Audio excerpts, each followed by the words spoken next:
नमस्कार, मी समीक्षा Deshmukh. Top news मराठीमध्ये आपले स्वागत. लक्ष्मण हाके हा छगन भुजबळ यांनी लाथ मारून हाकलून लावलेला श्वान असून तो राधाकृष्ण विखे पाटलांना महामार्ग म्हणतो.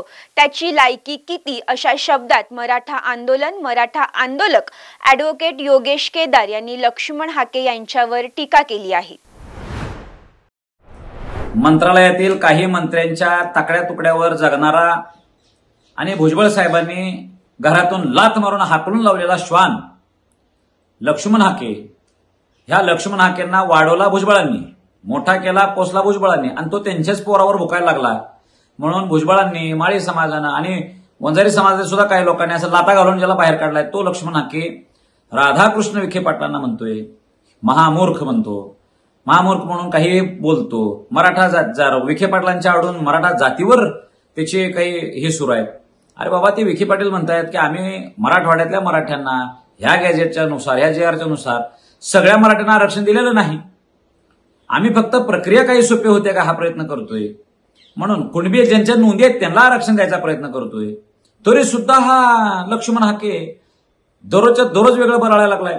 अरे तुझा छगन भुजबळ साहेब दुसऱ्याच्या स्टेजवर चाललाय. त्या छगन भुजबळांनी दररोज मराठ्यांच्या जातीच्या विरोधात बोलायला सुरू केलेला आहे.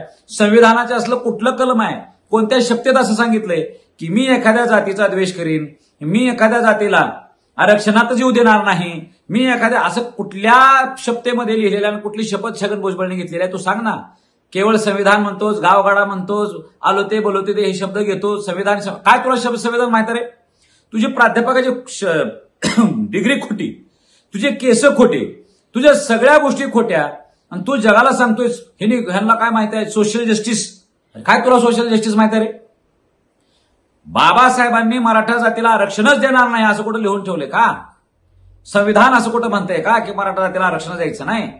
तुम्ही काय दररोज बोंबलायला लागलाय? आरक्षण तर आम्ही घेणार. आमच्या चोरीच्या आरक्षणावर तुम्ही आजपर्यंत जगायला लागलेला आहे. 16% आरक्षणावर त्या गोष्टी आज बोलल्या म्हणून ह्या लोकांच्या घुसल्या आता बऱ्यापैकी. म्हणून आता हे जास्त वळवळ करणार आहेत. पण ठीक आहे, राधाकृष्ण विखे पाटलांनी आरक्षण दिलं नाही या गोष्टीला आम्ही सहमत. होईल ना होईल हा पुढचं पार्ट आहे. पण राधाकृष्ण विखे पाटलांनी 23 मार्च 1994चा GR आता हातात घेतलेला आहे. या गोष्टीच्या पाठीमागे मात्र योगेश केदार आणि हा सकल मराठा समाज उभा राहणार आहे. सगळी मराठ्याची पोरं राधाकृष्ण विखे पाटलांच्या मागे उभं राहतील आणि सगळ्या आजपर्यंतच्या ज्या चोऱ्या आहेत ह्या उघड्या पाडतील एवढं मात्र निश्चित आहे. आता जोकासू STP या अत्याधुनिक जॅपनीज तंत्रज्ञानाने सुसज्ज, quick installation, energy efficient, noiseless blowers, low maintenance या आणि अशा वैशिष्ट्यांनी परिपूर्ण जोकासू STP तंत्रज्ञान प्रकल्प उभारणीपासून ते विक्री पश्चात समाधानकारक सेवा देणारी, भारताबरोबरच परदेशात देखील प्रकल्पांची यशस्वी उभारणी करणारी company Deccan water treatment private limited.